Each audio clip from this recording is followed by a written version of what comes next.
What's up, people of IRC and elsewhere? This is Undefeatable Twilight. Yes, it's raining outside. Yes, I just came back from the pub, and I didn't have my umbrella with me because it wasn't raining when I went there. So I got soaked, but it's fine. I'll dry off. Anyways, doing the next chapter, and the first chapter of the second book in the Hitchhiker's Guide to the Galaxy quote-unquote trilogy. There's actually 5 books, but don't worry about it.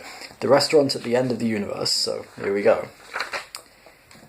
There is a theory which states that if ever anyone discovers exactly what the universe is for and why it is here, it will instantly disappear and be replaced by something even more bizarre and inexplicable. There is another theory which states that this has already happened. The story so far. In the beginning, the universe was created. This has made a lot of people very angry and been widely regarded as a bad move. Many races believe that it was created by some sort of god, though the Jatravartid people of Vilt Vodul 6 believe that the entire universe was in fact sneezed out of the nose of a being called the Great Green Arkelseizure.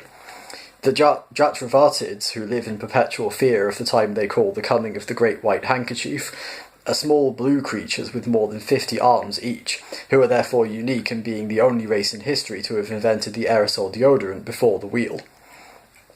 However, the Great Green Arkelseizure theory is not widely accepted outside Vilt Vodul 6, and so, the universe being the puzzling place it is, other explanations are constantly being sought.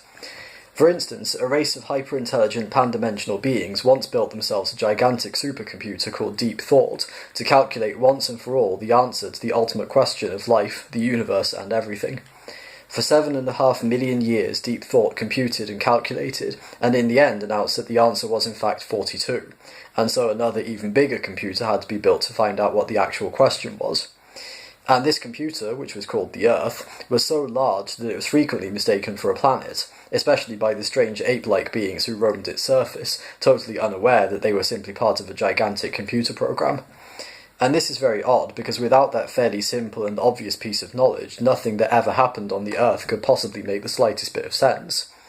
Sadly, however, just before the critical moment of readout, the Earth was unexpectedly demolished by the Vogons to make way, so they claimed, for a new hyperspace bypass, and so all hope of discovering a meaning for life was lost forever. Also, it would seem, 2 of these strange ape-like creatures survived.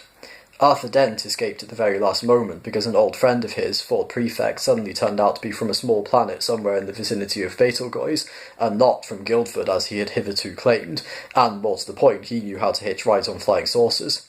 Tricia Macmillan, or Trillian, had skipped the planet 6 months earlier with Zaphod Beeblebrox, the then president of the galaxy. 2 survivors. They are all that remains of the greatest experiment ever conducted, to find the ultimate question and the ultimate answer of life, the universe, and everything. And, less than 500,000 miles from where their starship is drifting lazily through the inky blackness of space, a Vogon ship is moving slowly towards them. Well, join in next week to find out what happens. So, thanks for watching. Like, comment, share, subscribe, follow me on Twitter, etc, etc. See you next week. Take care, love and peace.